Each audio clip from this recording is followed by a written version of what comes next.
நம் எண்ணம் சிதறாதபடிக்கு ஒரு விசை தேவனை நோக்கி ஜெபிப்போம். அப்பா பிதாவே, நீர் எங்களை எவ்வளவு அதிகமாய் நேசிக்கிறீர். எங்கள் மேல் உள்ள அன்பின் காரணமாக அப்பா எங்களுக்கு எவ்வளவு அதிசயங்களையும் அற்புதங்களையும் அப்பா நோய்களை சுகப்படுத்தி பலவீனங்களை நீக்கி அப்பா இன்றைக்கு இந்த ஓய்வு நாள கூட ஆண்டவரே ஜெபிக்க செய்த கிருபைக்காக கூட நன்றி செலுத்துகிறோம் ஆண்டவரே. அப்பா பாஸ்டர் மூலியமாய் நீங்கள் பேசுகிற வசனங்களுக்காக கூட அப்பா கொடான கொடி ஸ்தோத்திரங்களை ஏறெடுக்கிறோம் ஆண்டவரே. அப்பா இன்றும் ஆண்டவரே நாங்கள் பேசுகிற ஒவ்வொரு மகளிர் மூலியமாக பேசுகிற ஒவ்வொரு வசனமும் ஆண்டவரே அப்பா வந்திருக்கிற ஒவ்வொரு உள்ளங்களையும் தொட்டு ஆண்டவரே எஸ் அப்பா நீர் வெறுமையாய் போய்விடாதபடிக்கு ஆண்டவரே அப்பா அந்த வார்த்தைகளை கொண்டு என் தேவன் ஆண்டவரே அநேக அற்புதங்களையும் அதிசயங்களையும் நீர் நடப்பிக்க போற மேலான கிருபிக்காக கூட கொடான கொடி ஸ்தோத்திரங்களை ஏறெடுத்து ஜெபிக்கிறோம் தேவனே. ஆமேன். வேத புஸ்தகத்திலே வெளிப்படுத்தின விசேஷம் 3வது அதிகாரம் 20வது வசனம். வேத புஸ்தகத்திலே வெளிப்படுத்தின விசேஷம் 3வது அதிகாரம் 20வது வசனம்.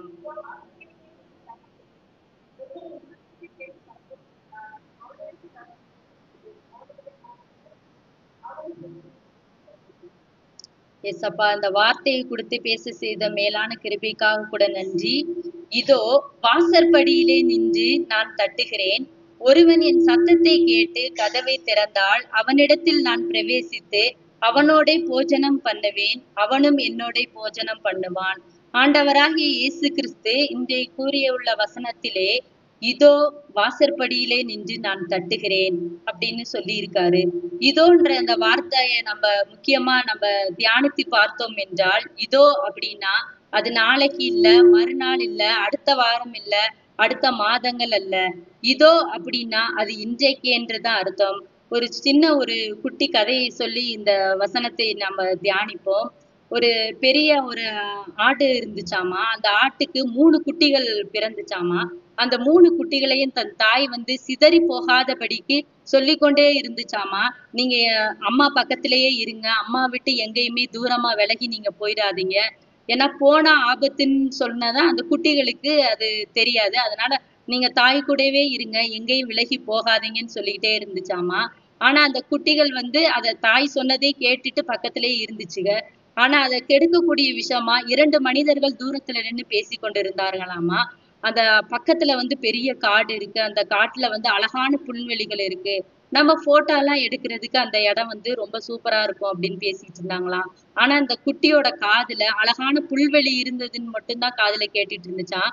உடனே அந்த குட்டி என்ன பண்ணுச்சான், தன் தாயை விட்டு ஒரே ஒரு குட்டி மட்டும் சிதறி அந்த பக்கமா காட்டு பக்கமா போயிருச்சாமா. போனப்ப என்ன ஆச்சாமா, இடையில வந்து ஒரு சிங்கக்குட்டி வந்துருச்சாமா, ஒரு சிங்கம் வந்துருச்சாமா. உடனே ஐயோ நம்ம அம்மா நம்மள அவ்வளவு தூரம் சொன்னாங்க, ஆனா அவங்க பேச்சை கேட்காம நம்ம போயிட்டோமே அப்படின்னு சொல்லிட்டு இருக்க நேரத்துல தன்னுடைய தாய் தன் குட்டியில ஒரு குட்டியை காணவில்லைன்னு சொல்லி அவங்கள தேடி அந்த குட்டியை தேடி அந்த காட்டுக்குள்ள வந்து சிங்கத்திட்ட மாத்திக்கிட்டு இருக்கிறத அது கவனிச்சிருச்சாமா. உடனே அது நிதானிச்சே அவ என்ன சொல்லுச்சாமா, சிங்கராஜாவே ராணி குட்டி வந்து எங்களுக்கு நல்லா தெரியும். அந்த ராணி குட்டிட்ட எங்க குட்டி ஆடு வந்து அதிகமா விளையாடும், அதனால அவங்கள தேடி வந்துருச்சு அப்படின்னுச்சா. நீ சொல்றத நான் நம்புறது அப்படின்னு அந்த சிங்கராஜா கேட்டுச்சாமா. நீங்க நம்பிதான் ஆகணும். நீங்க போய் வேணா நீங்க உங்க ராணிகிட்ட நீங்க விசாரிச்சுக்கோங்க, ராணி சிங்கத்துக்கிட்ட அப்படின்னு சொன்னோன்னேமே ஆமா நம்ம போயிட்டோம்னா நமக்கு அன்பா இருக்கக்கூடிய ஒரு ஆட்டை அது சாப்பிட்டுட்டோமே அப்படின்ட்டு நினைச்சு நம்ம வீட்டுக்குள்ள பெரிய பிரச்சனை உண்டாகும். அதனால நான் உன்னை பார்த்ததையும் நீ என்கிட்ட பேசினதையுமே அந்த தாய் சிங்கத்துக்கிட்ட நீ சொல்லாதன்னு சொல்லிட்டு அந்த சிங்கராஜா போயிருச்சாமா. கொஞ்ச தூரத்துல ஐயோ தப்பிச்சோண்டா அப்படின்ட்டுன்னு தாயும் குட்டியும் வேகமா ஒடியாந்துட்டு இருந்தாங்களாமா. கொஞ்ச தூரத்துல வந்தப்ப அந்த ராணி சிங்கம் அவங்க கண்ணுல எதிர்பட்டுருச்சாமா. இப்பதான் தப்பிச்சோன்ட்டு நம்ம வந்தா அதுக்குள்ள ராணி சிங்கத்திட்ட மாட்டிக்கிட்டோமா அப்படின்னு திரும்ப அதை நிதானமா யோசித்து அந்த தாயாடு சொல்லிச்சாமா, ராணி சிங்கமே நாங்க ராஜாவை பார்க்கதான் இந்த காட்டுக்குள்ள வந்தோம். ராஜாக்கு என்னோட குட்டின்னா ரொம்ப இஷ்டம். அதனால அந்த குட்டி கூட அவங்க வந்து விளையாடுவாங்க. அதனாலதான் நாங்க ராஜா சிங்கத்தை வந்து பார்த்துட்டு போறோம் அப்படின்னுச்சா. நீங்க சொல்றத நாங்க எப்படி நம்புறது அப்படின்னு நீங்க வீட்டுக்கு போன உடனேயுமே நீங்க ராஜா சிங்கத்துக்கிட்ட நீங்க கேட்டு பாருங்க. நாங்க நாங்க வந்து ராஜா சிங்கத்தோட குட்டி விளையாண்டுட்டு கொஞ்ச நேரம் டெய்லி வந்து விளையாடும், நான் திரும்ப வந்து அழைத்து செல்லுவேன், நீங்க ராஜா சிங்கத்திட்ட கேளுங்கன்னுச்சான். அப்படியா, நான் உன்னை பார்த்த விஷயத்தையும் நீ ராஜா கிட்ட நீ எதுவும் சொல்ல வேண்டாம் அப்படின்னு சொல்லி அந்த ராணி சிங்கம் சொல்லிட்டு வந்துச்சான். அப்பா 2 பேர்த்திட்டயுமே தப்பிச்சிட்டோன்ட்டுன்னு அவங்க வீட்டுக்கு போயினாங்களாம். போனதுக்கு அப்புறம் தான் தன் தாய் கிட்ட வந்து அவங்க மன்னிப்பு கேட்டுச்சாமா. தன்னோட ஆட்டுக்குட்டி, அம்மா நீங்க எவ்வளவோ சொல்லி அந்த ஆபத்தை உணராம நான் காட்டுக்குள்ள போனேன். ஆனா நீங்க வந்து என்னை காப்பாத்துனனால இன்னைக்கு நான் உயிரோட இருக்கேன் அப்படின்ட்டுன்னு. அதே போலதான் நம்மளுடைய வாழ்க்கையிலும் நம்ம தேவன் வந்து எவ்வளவோ விஷயங்கள்ல வந்து நம்மள உணர்த்துவார், நம்ம அருகில வருவார். ஆனா அவர் நம்ம பக்கத்துல இருக்கிறதே தெரியாம அவரை விட்டு நம்ம தூரமா போயிரும். ஆனாலும் அவர் நம்மள கைவிட மாட்டாருன்றதுக்கு தான் இதோ இந்த நிமிஷமே நம்மளோட வாசற்படியில் நின்று நம்மளுடைய தேவன் கதவை தட்டுகிறார். ஒருவன் அந்த சத்தத்தை கேட்டு கதவை திறந்தால், அதாவது வாசற்படின்னா நம்ம வீட்டுக்கிட்ட இருந்து உள்ள வாசற்படி இல்ல, நம்மளுடைய இருதயத்தின் வாசற்படியில் நின்று நம்முடைய தேவன் கதவை தட்டுகிறார். ஒருவன் சத்தத்தை கேட்டு திறந்தா நம்மளுடைய இருதயத்தில் தேவன் பிரவேசிப்பார். வீட்டின் கதவை திறந்தா நம்ம வீட்டுக்குள்ளேயுமே தேவன் பிரவேசிப்பார்ன்றதான் இதை தெளிவாக குறிப்பிடுகிறார். நம்மளுடைய கதவை திறந்தால் நம்முடைய தேவன் வீட்டில் பிரவேசித்தால், அதோடு இல்லாம உன்னோடு நான் போஜனம் பண்ணுவேன். அந்த வார்த்தையோடு மட்டும் இல்லாமல் உன்னோடு நான் போஜனம் பண்ணுவேன் என்றால் உன்னோடு நான் ஐக்கியப்படுவேன். நம்ம சபையில நம்ம குருவானர் சொல்லிக்கிட்டே இருப்பாங்க, நம்ம எல்லாரும் ஐக்கியமா ஒரு மனப்பாடோட இருந்தாதான் எல்லா வேலையும் நடக்குன்ட்டு. அதே போலதான் நம்முடைய தேவனும் சொல்றாரு, நான் உன் வீட்டுக்குள்ள பிரவேசித்தது மட்டும் இல்லாம உன்னோட போஜனம் பண்ணுவேன், உன்னோட உணவு நான் சாப்பிடுவேன். இன்றைக்குரிய வசனத்துல கூட சொல்லியிருக்காரு, ஜீவ அப்பம் நானேன்னு சொல்லி. அதே போலதான் அவரு நம்மளோட போஜனம் பண்ணுவாராம், நம்மளோட ஐக்கியப்படுவாருன்னு சொல்லுவாரு. உன்னோட உள்ளத்துல நான் எப்போதுமே வாசம் செய்து கொண்டிருப்பேன்னு நம்ம சொல்லி இருக்கிறாரு. நம்முடைய ஆண்டவர் அழைக்கிற ஆண்டவராக காணப்படுகிறார். அதாவது நம்ம துன்ப நேரத்துல நீங்க எல்லாரும் என்னிடத்தில் வாருங்கள், நான் உங்களுக்கு இளைப்பாறுதல் தருவேன்னு சொன்னாங்க. அதே போல ஏசப்பா பத்தி தெரிஞ்சவங்க மட்டும்தான் ஆண்டவர் இடத்தில் வந்தாங்க. ஆனா ஒரே இடத்துல உட்கார்ந்துகிட்டு என்கிட்ட கூட்டிட்டு வாங்க, நான் குஷ்டரோகியை குணப்படுத்துறேன், என்கிட்ட கூட்டிட்டு வாங்க, நான் கண் தெரியாதவங்களை குணப்படுத்துறேன், என்கிட்ட கூட்டிட்டு வாங்க, மரண படுக்கையில இருந்து விடுதலை தருகிறேன்னு ஆண்டவர் சொல்லல. வராதவர்களையும் தேடி போய் நம்மளுடைய தேவன் அற்புதத்தையும் அதிசயத்தையும் செய்த தேவனாலதான் நம்ம இன்னைக்கும் அந்த ஜீவனுள்ள தேவனை தேடி நம்ம வந்து கொண்டிருக்கிறோம். இப்போது நம்முடைய ஆண்டவர் வந்து அதே ஆண்டவர் நம்முடைய இருதயத்தின் வாசற்படியில நின்று கதவை தட்டுகிறார். தட்டி நம்ம கதவை திறந்தா நம்ம எவ்வளவு ஒரு மகிழ்ச்சி தெரியுமா? அதாவது திடீர்னு நம்ம பாஸ்டர் வந்து 1 மாசம் கூட ஆகல, எல்லாத்தோட வீட்டையுமே விசிட்டிங் பண்ணணும்னு சொல்லிட்டாரு. வீட்டை விசிட்டிங் பண்ணிட்டு இருக்கிறப்ப அப்பா எனக்கு கூப்பிட்டு போன் பண்ணி சொல்றாரு, அப்பா வீட்டுக்கு வந்துட்டு போயிட்டாருமா பாஸ்டர், அடுத்த வந்து நம்மளோட வீட்டுக்கு தான் வர போறாரு, நீ ரெடியா ஆயத்தமா இருந்துக்க அப்படின்ட்டாரு. பாஸ்டர் ரொம்ப ஒரு மகிழ்ச்சியான தருணமா இருந்துச்சு. அதாவது பாஸ்டர் வந்து 1 மாசம் கூட ஆகல, நம்ம குடும்பங்களை பத்தி தெரிஞ்சுக்கணுன்றதுக்காக வேண்டி நம்மளுடைய எல்லாத்தோட வீட்லயும் வந்து இதுதான் அவங்களோட வீடு, இதுதான் அவங்களுடைய குடும்பத்தோட சூழ்நிலை, இந்த சூழ்நிலையில தான் நம்ம சர்ச்சுக்கு வராங்க அப்படின்றது தெரிஞ்சுக்கிறதுக்காக வேண்டி நம்ம வீட்டுக்கு வந்தாரு. வந்து அவர் ஒரு 1/2 மணி நேரமாக வீட்டுல இருந்திருப்பாரு. கோயில் அண்ணனுக்கும் தெரியும். ஆனா அந்த 1/2 மணி நேரத்துல எங்க குடும்ப விஷயம் எல்லாத்தையுமே நான் சொல்லிட்டேன்.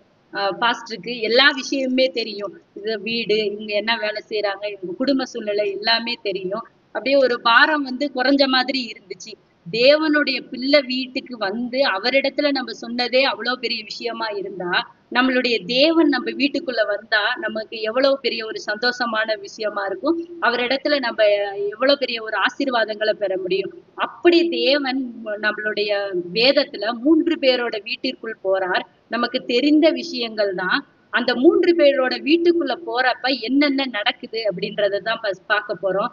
முதலாவது லூக்கா எழுதின சுவிசேஷம் 19வது அதிகாரம் 9வது வசனத்துல இயேசு ஒருவருடைய இல்லத்திற்கு போனார். போன உடனேயுமே நடந்த முதல் ஆசீர்வாதத்தை பார்ப்போம். இயேசு யாரோட இல்லத்திற்கு போனார்? லூக்கா எழுதின சுவிசேஷம் 19வது அதிகாரம் 9வது வசனம்.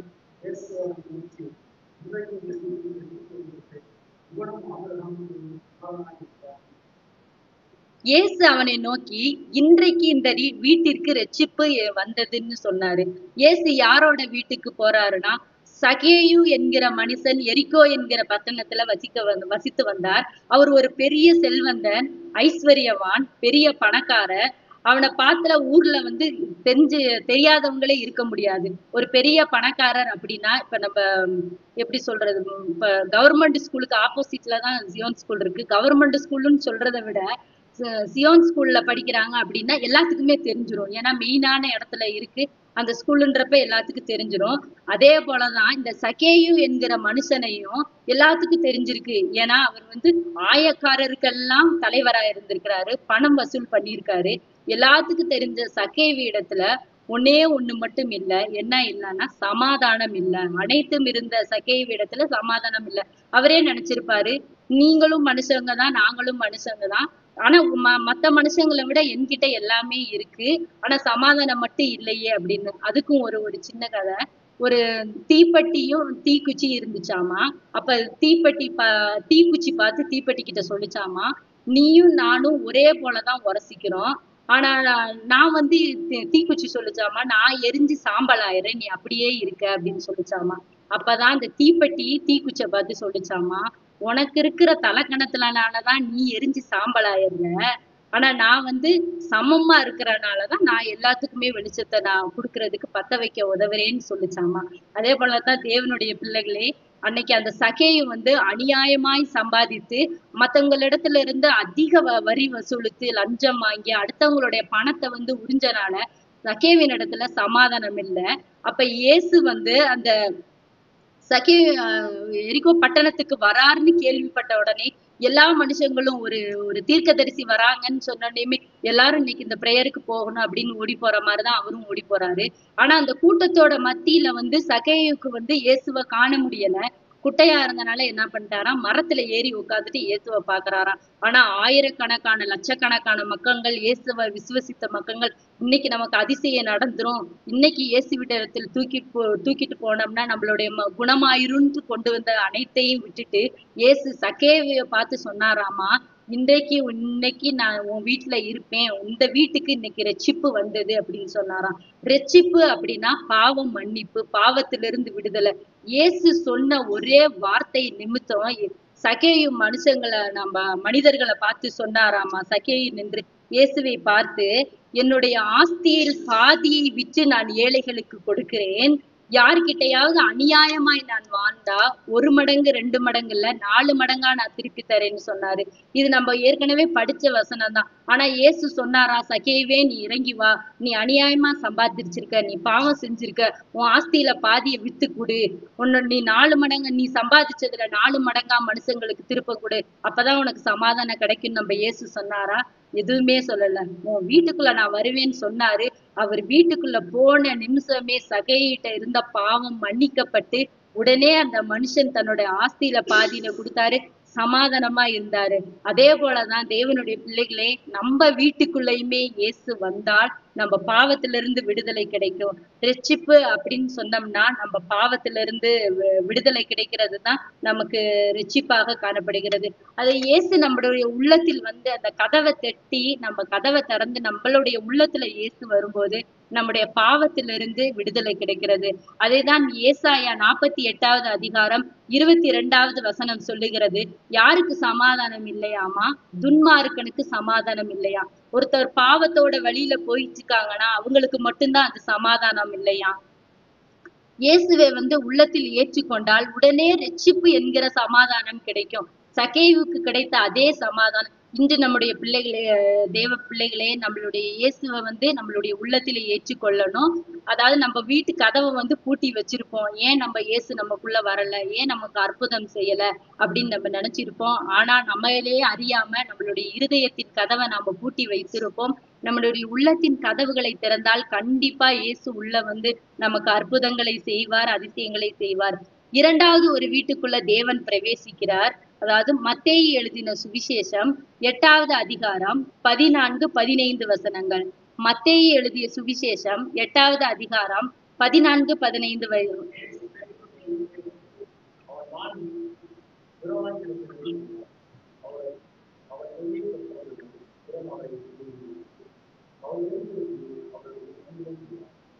அதாவது இயேசுவுக்கு பிரியமான ஒரு சீஷர்.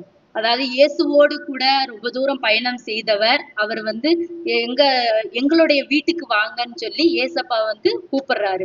கூப்பிட்ட உடனே பேதுரு கூப்பிட்ட உடனேயுமே ஏசப்பா வந்து பேதுருவோட வீட்டுக்கு போறாரு. போன உடனேயுமே அப்பதான் சொல்லிட்டு இருக்காங்க, அந்த பக்கம் போயிடாதீங்க. அவங்க வந்து பேதுருவோட மாமியார், அவர் மனைவியின் தாயார் வந்து ஜுரமாய் கிடக்கிறார் அப்படின்னு. இப்ப கொரோனா நோய்க்கு கூட நம்ம தடுப்பூசி கண்டுபிடிச்சு தைரியமா வெளியில வந்துட்டோம். 3 மாசம் வரைக்கும் வெளியில வராதீங்கன்னு சொல்லி அதுக்குள்ள அந்த ஊசியையும் கண்டுபிடிச்சு நம்ம மாஸ்க் எல்லாம் போட்டு இப்படி சுத்திட்டு இருந்தோம். இன்று நாம பாஸ்டர் சொன்ன மாதிரி சுதந்திரமா வந்து இந்த தேவாலயத்துல உட்கார்ந்து தேவனை துதிச்சுட்டு போயிட்டு இருக்கோம். ஆனா அப்பொழுது அந்த அந்த காலத்துல வேத ஆராய்ச்சியாளர்கள் என்ன சொல்றாங்கன்னா, அது காய்ச்சல்னா விஷ காய்ச்சலா இருக்குமா. அவங்க பக்கத்துல யாருமே போயிருக்க மாட்டாங்க, கவனிப்பு இருந்திருக்காது அவங்களுக்கு. அப்படி கிடக்கிறத பார்த்த உடனேயுமே இயேசு பேதுரு வீட்டுக்குள்ள கூப்பிட்டாரு. அவர் வீட்டுக்குள்ள போய் நம்ம வந்து ஒரு டீ சாப்பிடணும், உணவு அருந்தணும், பந்தி அருந்தணும் அப்படின்னு நினைக்கல. ஜுரமாய் இருந்த பேதுருவின் மாமியாரை தொட்டு ஏசப்பா வந்து குணப்படுத்தினார். அப்படி தொட்டு குணப்படுத்தின உடனேயுமே அவங்க எழுந்து பணிவிடை செய்தார்களாமா. நமக்கு இன்னைக்கு ஒரு நாள் ஃபீவர் வந்துட்டாலே ஹாஸ்பிட்டலுக்கு போய் ஊசி போட்டோம்னா, ஒரு நாள் நீங்க சாப்பிட்டு ரெஸ்ட் எடுங்க, அடுத்த நாள் உங்க வேலையை செய்யுங்க, எல்லாம் சரியாயிருவாங்க. உடனே நம்மளும் அன்னைக்கு படுத்து ரெஸ்ட் எடுத்துருவோம். ஆனால் இங்க கூப்பிட்டு சொல்லியிருக்கிற வசனத்துல உடனே எழுந்திருந்து இயேசுவுக்கும் பேதுரு அவங்க வீட்டுல வந்திருக்க அனைவருக்குமே வந்து அவங்க பணிவிடை செய்தார்களாம் அப்படின்னு சொல்லியிருக்காங்க. அப்ப இயேசு ஒரு வீட்டிற்குள் வரும்போது நோய்களை சுகமாக்கி அந்த துக்கத்தை சந்தோஷமாக மாற பண்ணினார். அதே போலதான் ஏசப்பா 1 வருஷமா சுகமில்லாம கடந்த எங்களுடைய வீட்டிற்கும் இயேசு வந்தார். ஒருவேளை அந்த 1 வருஷத்துல 11 மாதங்கள் நாங்களும் எங்க இருதயத்தோட கதவை நாங்களும் அடைச்சு வச்சிருக்கலாம். டெஸ்ட் பண்ணி பார்த்திருப்பாரு. அவரும் தட்டி தட்டி பார்த்து ஏசப்பாவும் தட்டிக்கிட்டே இருந்திருப்பாரு, என்னைக்குதான் இதுக்கு கதவு திறக்குதுங்கன்னு. 12வது மாதத்துல கதவு திறக்கப்பட்டது. அப்பொழுதுதான் நாங்க எவ்வளவோ செலவு பண்ணிட்டோம் அப்பாக்கு. ஆனாலும் வரக்கூடிய பிளட், யூரின்ல வரக்கூடிய பிளட் நிக்கவே இல்லை. கடைசியில நான் இங்க வந்து ஹென்றி அப்பாவை பார்த்து கூட ரொம்ப தேம்பி அழுதுட்டு போனேன். நீ பயப்படாதம்மா, அந்த இடத்துல வந்து நீ ஜெபம் பண்ணிட்டல, ஒண்ணுமே ஆகாதுன்னாரு. அப்ப ஒரே கடைசியா இதோட ஆண்டவரே எங்க அப்பா எங்களுக்கு இருக்கணும்னா நீங்க இது பண்ணுங்கன்னு ஒரே ஒரு பொருத்தனை தான் நான் பண்ணிட்டு போனேன். எசப்பா எங்க அப்பா சுகம் பெற்று நல்ல முறையில திரும்பி வந்துட்டா. பழைய ஏற்பாட்டுல 2 அதிகாரமும் புதிய ஏற்பாட்டுல ஒரு அதிகாரம் வாசிக்கிறேன்னு போனாரு. ஒரே வாரத்துல எங்க அப்பா எந்திரிச்சு திரும்ப வந்தாரு. 1 மாசம் ரெஸ்ட் எடுத்தாரு. இன்னைக்கு அநேக பேர் மத்தியில அவ்வளவு அதிகமா எங்க குடும்பத்தையும் சேர்த்து பார்க்கிற அளவுக்கு அவர் வேலைக்கு போய்கிட்டு இருக்காரு. அப்ப நம்மளுடைய தேவன் நம்மள வந்து கஷ்டப்படுத்துறவர் இல்ல. நீ சுகப்படுத்தினால் நீ இதை செய் அப்படின்று நம்ம கிட்ட நிறைய விஷயங்கள் வந்து ரொம்ப கண்டிப்பா நம்ம கேட்கறது இல்ல. நீ என்ன தேடி வரலாட்டினாலும் பரவாயில்ல, நான் உன்னோட வாசற்படியில தான் நின்னு கதவை தட்டிக்கிட்டு இருக்கேன். நீ கதவை மட்டும் திறந்தா போதும், நான் உன் இல்லத்துக்குள்ள வந்து நான் அதிசயம் பண்ணுவேன்னு சொல்லி நம்மளுடைய ஆண்டவர் வந்து நம்மிடத்தில் சொல்லுகிறார். அதே போல நம்மளை துக்கப்படுத்தி கொண்டு இருக்கிற நோய்களை வந்து ஏசப்பா வந்து குணப்படுத்துறேன்னு சொல்றாரு. 3வது விஷயமா இயேசு நம்மளுடைய வீட்டிற்குள் வரும்போது என்ன நடக்குதுன்னா, லூக்கா எழுதின சுவிசேஷம் 8வது அதிகாரம் 51, 52 வசனங்கள். பரிசுத்த லூக்கா எழுதின சுவிசேஷம் 8வது அதிகாரம் 51, 52 வசனங்கள்.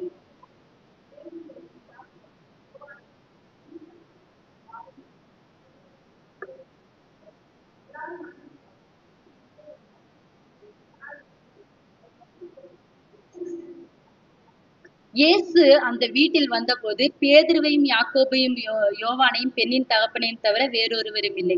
அதாவது எவீரு என்ற ஒரு மனிதனுக்கு ஒரே ஒரு மகள், 12 வயது உள்ள ஒரு மகள் இருந்தால். அந்த குழந்தைய ஒரே ஒரு பெண் குழந்தைய அது எவ்வளவு அதிகமாய் அவர் நேசிச்சிருப்பாரு.